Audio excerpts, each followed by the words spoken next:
Good evening दोस्तों। तो मैं आपके लिए आज नया नोटिफिकेशन लेकर आया हूँ जो कि SEBI officer grade A recruitment 2025 जिसमें टोटल पोस्ट आपको 110 मिल जाएगा। ये बहुत ही शानदार एक गवर्नमेंट जॉब है जिसमें आप लोग काफ़ी अच्छा सैलरी अर्न कर सकते हो, जो कि ऑलमोस्ट आप लोग को 2 लाख के आसपास आ जाता है अगर सब कुछ मिला के अलाउंस वगैरह। तो चलिए देखते हैं उसका नोटिफिकेशन में क्या क्या है और आप लोग का एलिजिबिलिटी चेक कीजिए। और मैं इस वीडियो में आप लोग को कट ऑफ भी बताऊंगा कि 2024 में कट ऑफ कितना गया।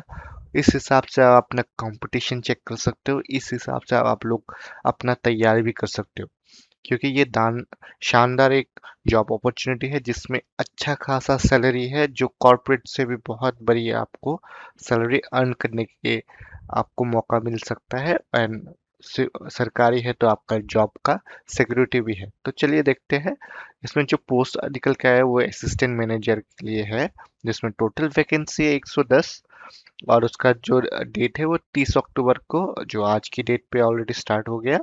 एंड उसका जो लास्ट डेट है आप ध्यान रखिए 28 नवंबर 2025। इससे पहले आपको आपका फॉर्म फिलअप करना पड़ेगा। तो आपका सिलेक्शन प्रोसेस क्या होगा? फेस वन, जिसका मतलब है आपका प्री और स्क्रीनिंग बोल सकते हो, और फेस टू मतलब मीन्स, एंड फेस थ्री जहाँ पे इंटरव्यू होगा। सैलरी में जैसे आपको बताया कि 1,84,000।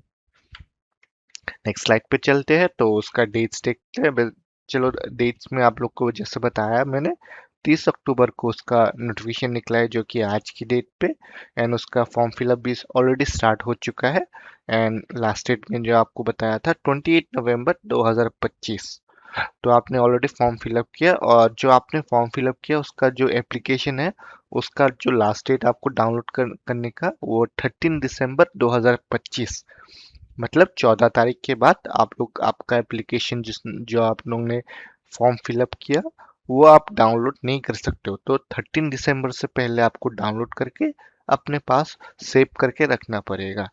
और जो प्री एग्जाम है उसका डेट आप जैसे कि देख पा रहे हो 10 जनवरी 2026, और मेंस आपको 21 फर्स्ट फरवरी 2026।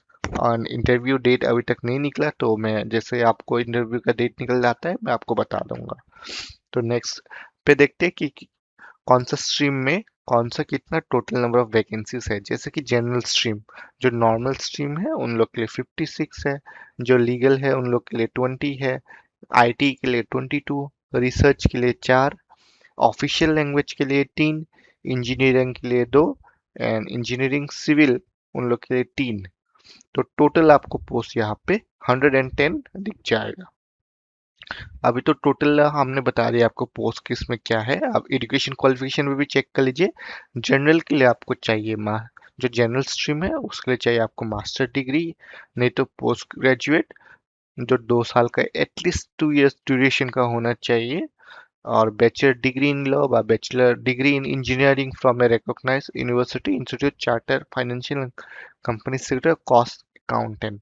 मतलब सिंपल में बोलूँ तो आपके यहाँ पे अगर आपके पास नॉर्मल कोई सा भी डिग्री हो तो चल जाएगा, तो आप लोग जनरल में फॉर्म फिलअप कर सकते हो। लीगल के लिए थोड़ा कुछ कॉम्प्लिकेटेड है, कुछ एक्सपीरियंस भी रिक्वायर्ड है। जैसे कि लीगल के लिए आप देख पा रहे हो बैचलर डिग्री इन लॉ आपको तो चाहिए चाहिए, उसके साथ आपको 2 साल का एक्सपीरियंस चाहिए किसी एडवोकेट के अंदर।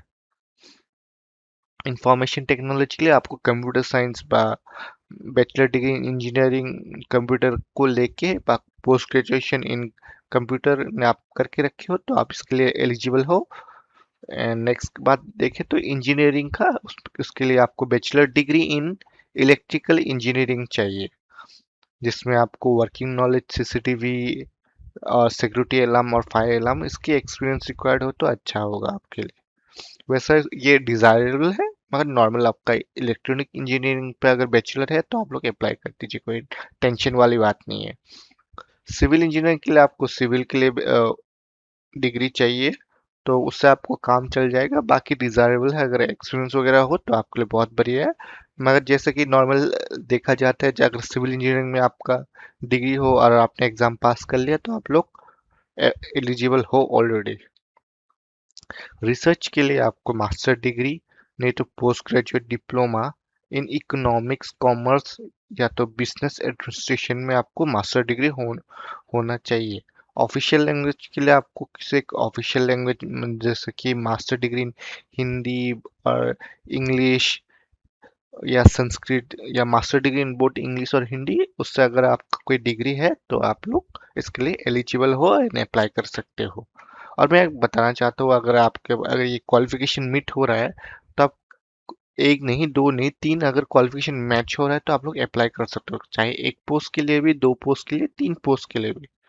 मगर आपको अप्लाई करने के लिए कुछ फीस का जरूरत पड़ेगा, जो कि SC ST के लिए 100 रुपीज प्लस GST, मतलब टोटल आपको 118 पर जाएगा। और अनरिजर्व, OBC और EWS के लिए 1000 पर फॉर्म फिलअप का। मान के चलो आपने जनरल स्ट्रीम के लिए एक दिया तो आपको 1000 पे करना पड़ेगा।